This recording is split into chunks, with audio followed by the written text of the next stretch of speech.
What a great day we've had today. Our speaker was powerful, Dr. Maria Dixon. Let's give her another hand. And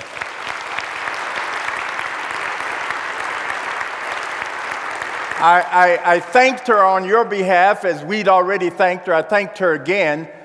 And I said something to this effect. She kind of let us off the hook. She used up the time and did not challenge us. So I said she'd have to come back because you can't hear that kind of presentation without there being work on the part of those of us who've been here. Amen?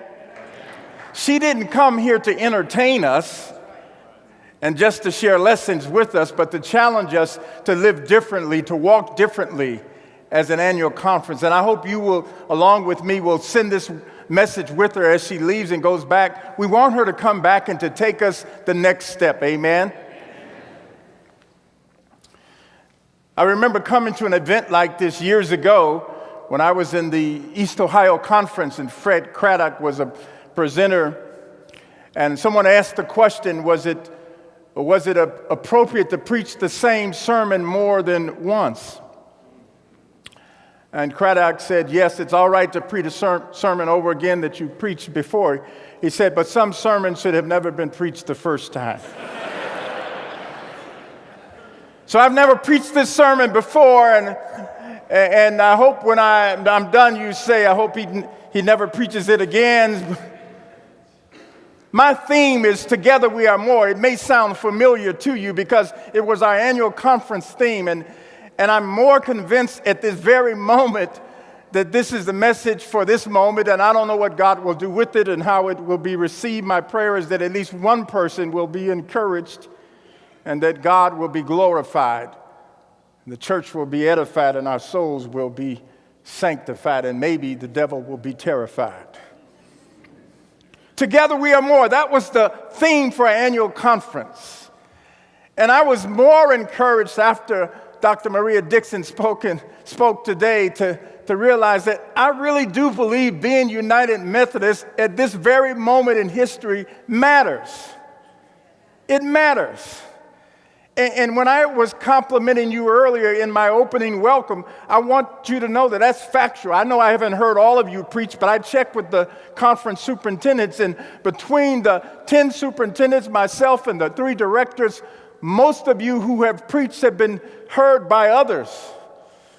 And the report from the cabinet was that we have consistently good preaching that doesn't avoid the difficult realities of today and remains true to the biblical story of the Old and New Testament. God is real and alive today. Our firm decision, Paul writes and communicates to us, our firm decision through the message, this is the message, is to work from this focus center. One man died for everyone. Jesus.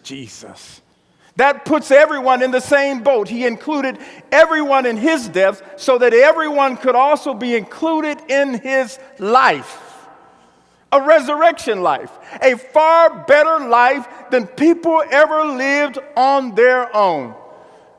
I remember when in Iowa, one of the conference leaders was asked, what difference does it make that we share the gospel with other people? And his response was, because life with Jesus is far better than life without Jesus. Together, we are more. I said it, and I'm going to keep telling more stories from my recent trip to Africa University. It was a spiritual journey for me because I had been there in 1991 at the invitation of a classmate.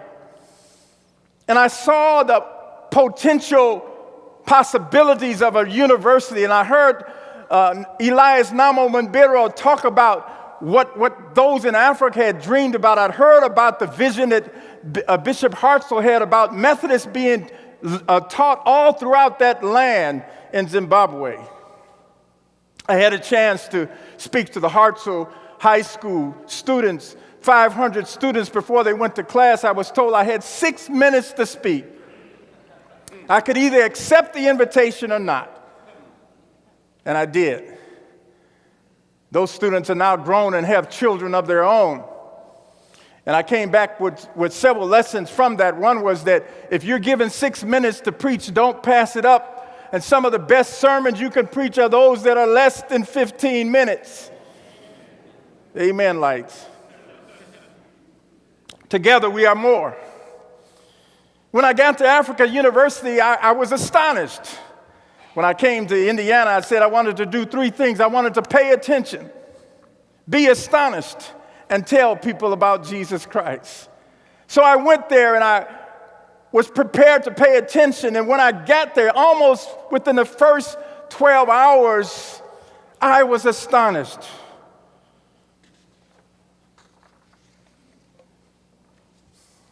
There are 40 completed buildings, students from 26 African countries, over 8,000 or nearly 8,000 alumni, graduates of this university that's only 25 years old.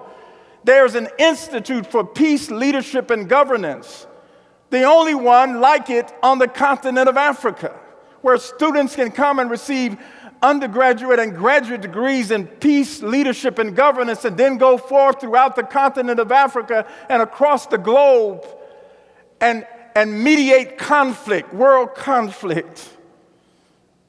Africa University is literally transforming the world. Together, we are more.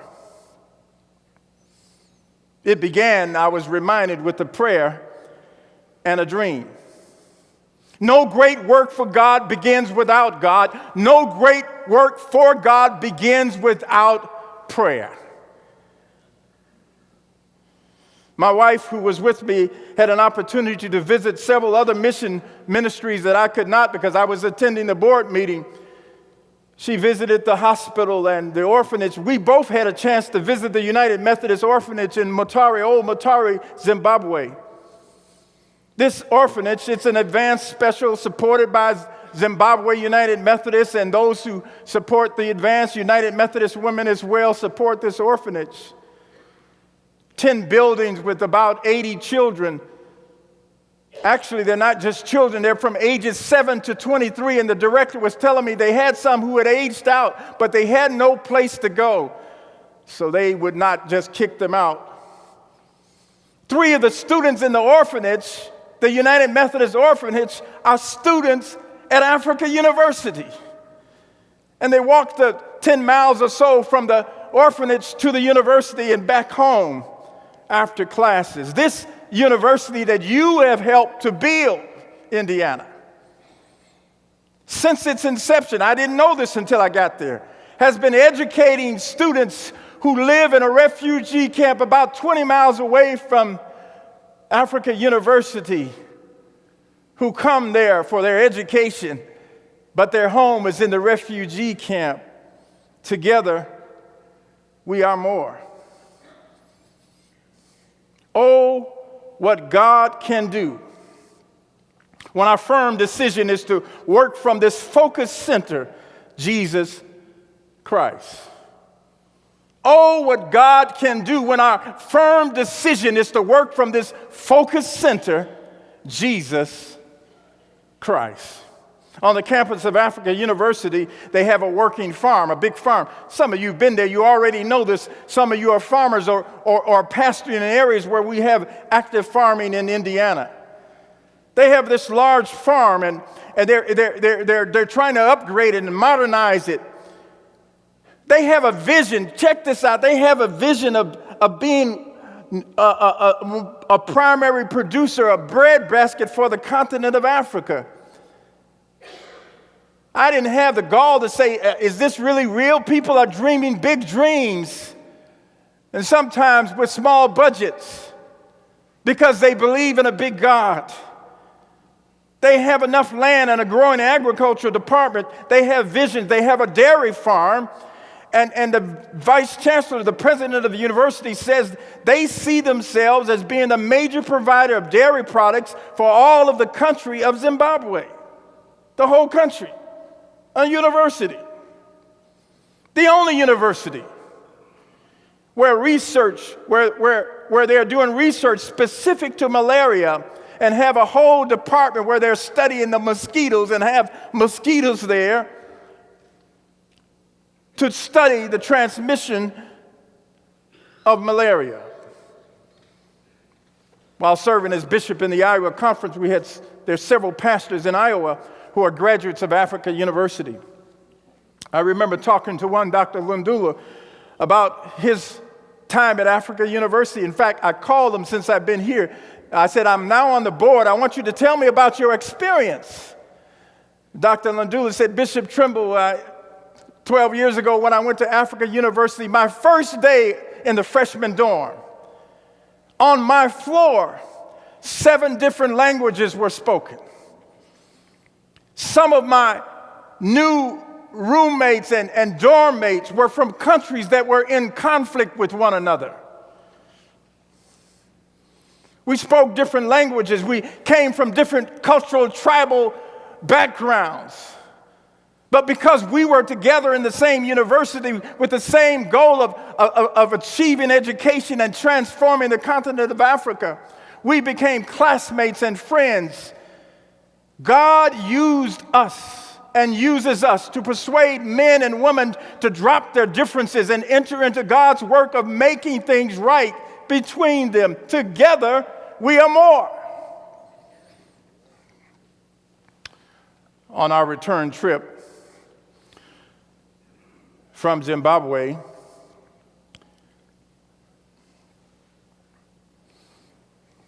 on Saturday, we had a 10-hour layover in Johannesburg. We flew from Harare to Johannesburg. I have an older brother who lives in Pretoria, South Africa, he and his wife. He teaches at one of the universities there. So they picked us up from the airport because we had all this time and took us to the Apartheid Museum. If you ever get a chance to go to South Africa, I would encourage you to go. We saw some things that remind us, what humanity can do to humanity. From 1958 until his assassination in 1966, Prime Minister Hendrik Verwoerd, Dr. Hendrik Verwoerd, he said apartheid could have been called good neighborliness. He defined it really as it's just a matter of us separating the races so that we can live in peace. Oh, I wish he could have been here today to hear Dr. Maria Dixon. I could hardly believe that I was watching this short film. It was somewhat dated, obviously, from the 1960s, but I could hardly believe that I was watching this film where justification for oppressive and discriminatory segregation was being justified as state policy. God uses us to persuade men and women to drop their differences and to enter into God's work of making things right between them. At the most recent laity day with the bishop, during the lunch hour, one of the laypersons asked me if revivals in the local church still had a place in our United Methodist churches. I don't know how you would have answered that. I don't know if you still have revivals in your local churches. I said, yes, revivals are not only have I seen revivals, I've been revived at a revival. Yes, John Wesley believed that the Methodists had a particular message. It was, in fact, this message that became the Methodist revival here in America. Is there still a place for revival in our church? We are to be the revival. Lovett Weems and other scholars talk about the Methodist revival flourishing because of a central message that the Methodists had. God is not content that our lives and our destiny be determined, Wesley said, by the pull of sin. God is not content that our lives and destiny be determined by the pull of sin.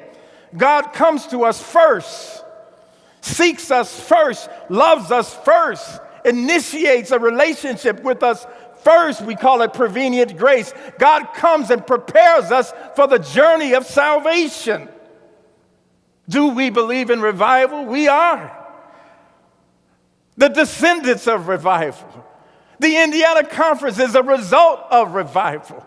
The future of this conference, the 1.4 million people, are dependent upon revival.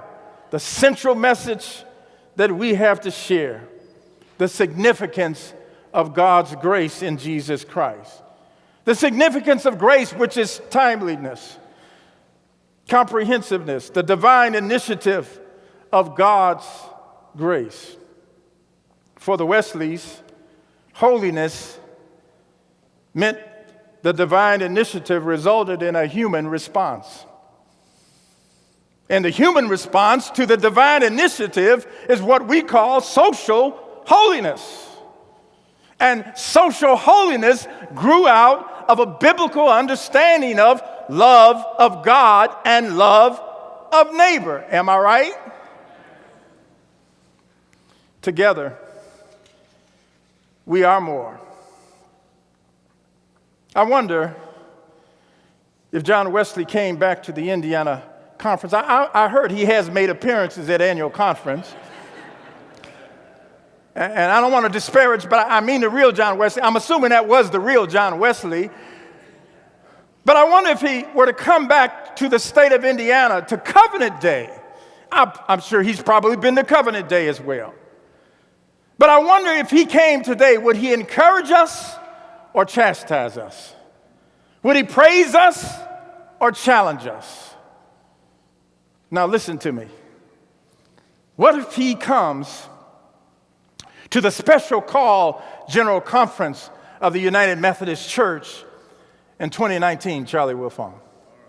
What if Wesley shows up and he witnesses the descendants of this Anglican priest and brother, great hymn writer and evangelist?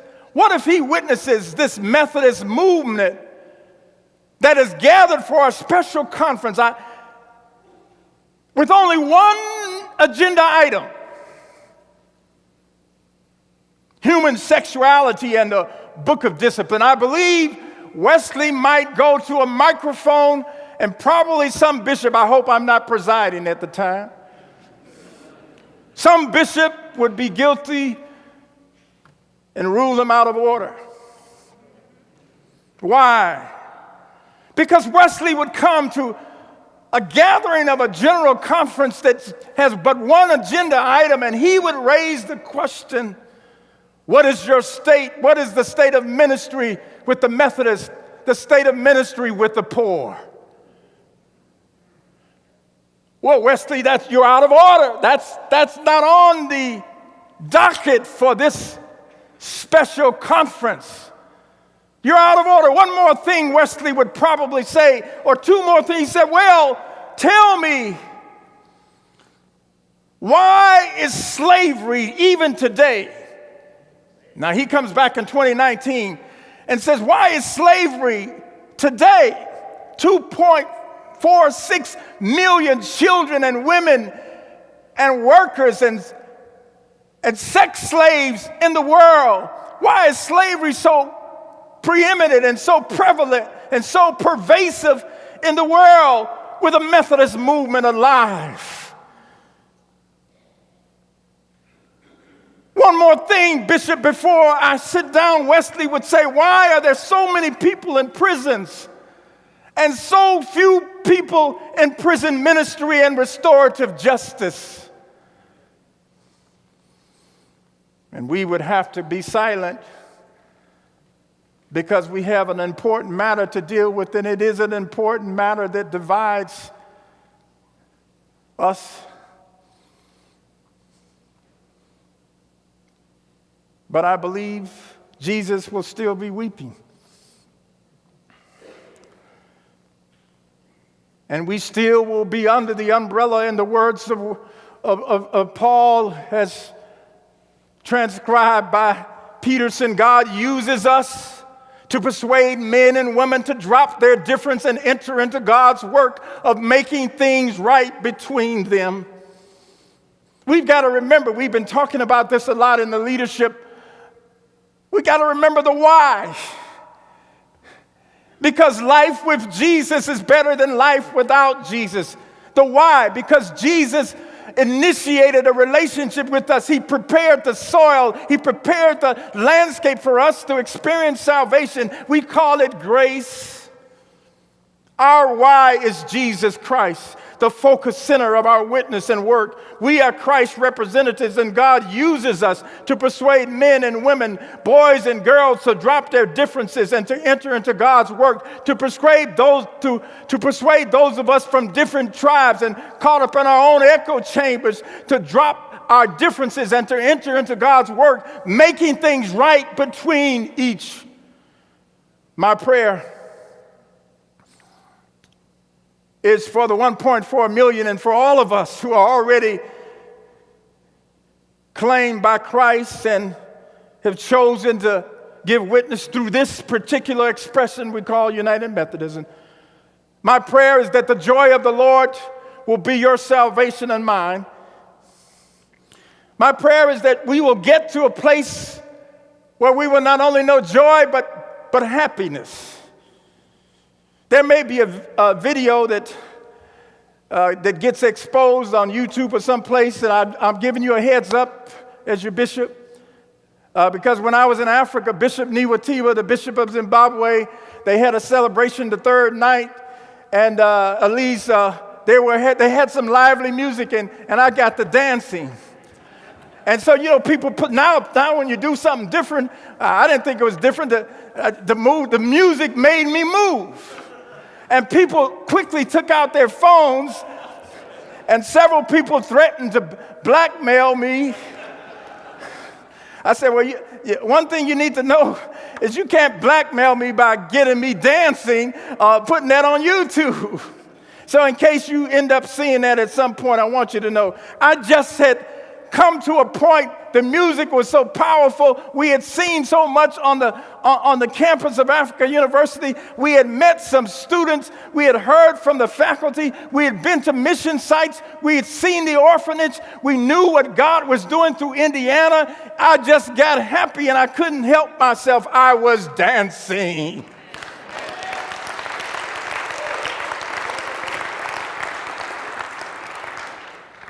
Terry McMillan, the best-selling author, wrote a book, Waiting to Exhale. Probably two people in this room have probably even heard of Terry McMillan or read that book. But she had a sequel to that book. The sequel to that book, it's about these four sister friends and who are accomplished, they're successful. But the sequel to that book is 15 years later, these same friends now are older. Some of us here are older. We're not as young as we were 15 years ago. 15 years ago, they now were living life and experiencing what it was. And the title of the book is Getting to Happy. My prayer for you, clergy in the Indiana Conference, is not only that you will know the joy of the Lord as your salvation, but you will get to a point where preaching the gospel and sharing the love of Jesus Christ gets you to a point of happy, where you're not afraid to dance if the music plays, and you're not afraid to cry if it calls for tears. You're not afraid to say, maybe we get it wrong sometimes. Maybe we don't have all the right answers, but together we are more. God uses us to persuade men and women to drop their differences and to enter into God's work, making things right between them. My prayer is that you will not only know the joy of the Lord as your salvation, but you will get to happy. Get to happy. So the long flight home from Africa began in Harare, Zimbabwe. The longest portion being the 15-plus hour. We had a rain delay after we boarded the plane. The plane could not take off because there was a storm. And there's nothing worse on a flight than when you get ready to go and then you don't really leave. Then they say, well, we're going to let you get up and move around. So the 15-hour flight was a 16-and-a-half-hour flight from Johannesburg to Atlanta, Georgia. The international airport in Johannesburg is named after Oliver Tambo. Oliver Tambo spent years in exile. He was a contemporary of Nelson Mandela. When Mandela was in prison on Robben Island, Oliver Tambo was really leading the liberation struggle for freedom of black South Africans. But he was in exile. He was in the United Kingdom most of that time, Oliver Tambo. So they've named the airport after him. It's called the Oliver Tambo International Airport. And there's some signs there, and in the magazine on the airplane, it had a quote from Oliver Tambo. There's a statue of him in the airport. And these words stuck with me. You must not lose faith in humanity. Preachers, I want you to hear that. Clergy, I want you to hear that. United Methodists, I want you to hear that. You must not lose faith in humanity. If a few drops of the ocean are dirty, Tambo writes, the ocean does not become dirty. You must not lose faith in humanity.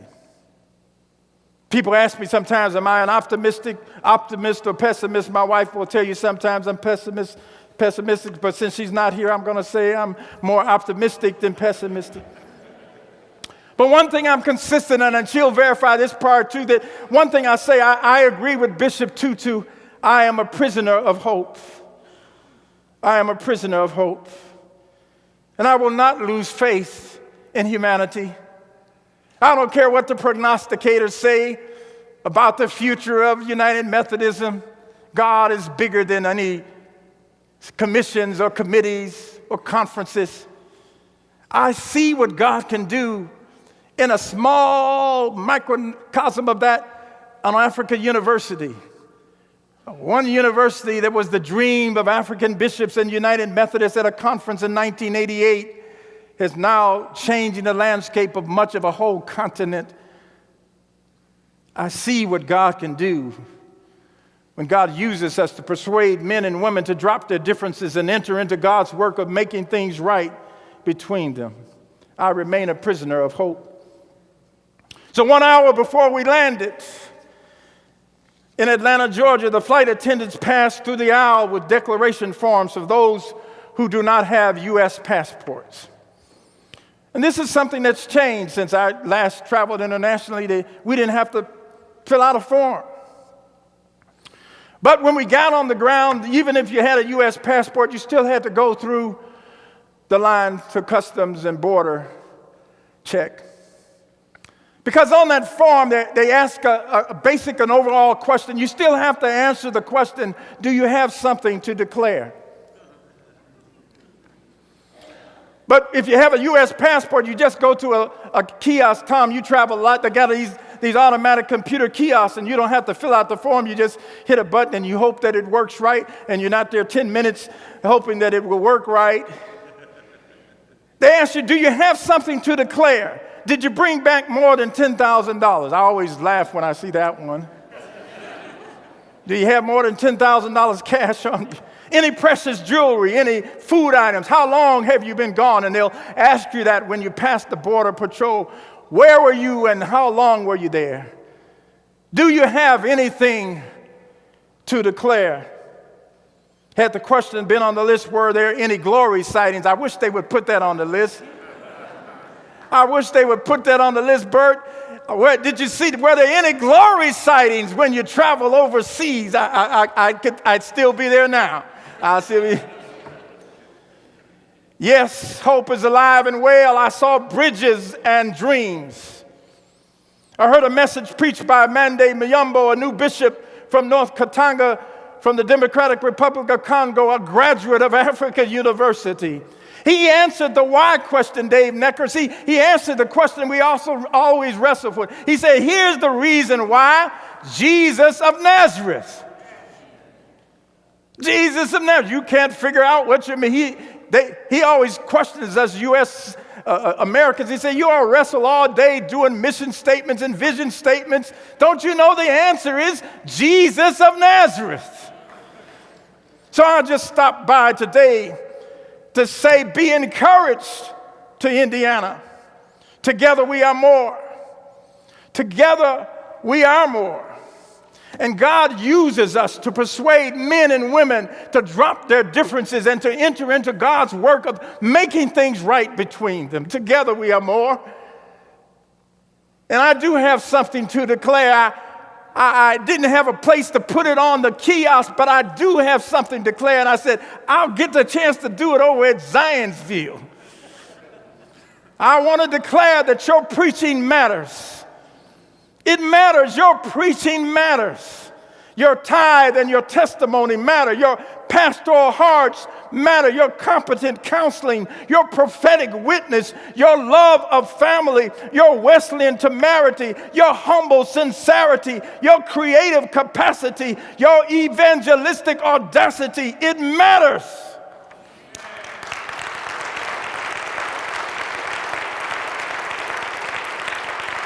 Your humble sincerity, your grace-filled generosity.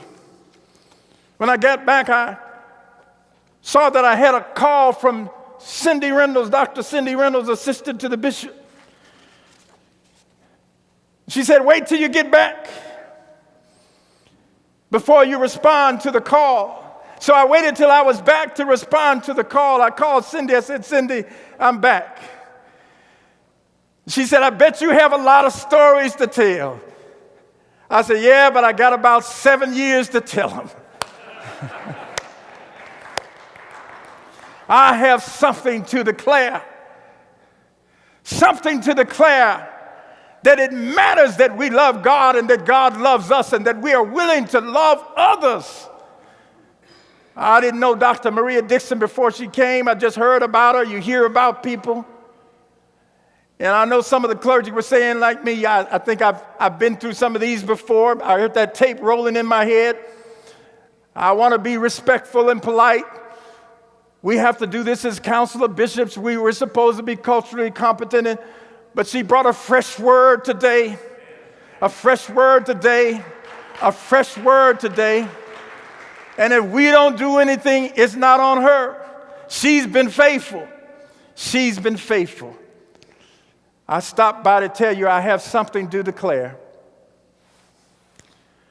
On the night in which Jesus was betrayed, he took bread, gave thanks and broke the bread, gave it to his disciples and said, take, eat, this is my body which is broken for you. Likewise, I have this to declare. He took the cup of the new covenant. This is the new covenant in my blood shed for you, for each of you, for the forgiveness of sins. Take and drink this. Do this in remembrance of me. Oh, we are the beloved children of God. That is who we are.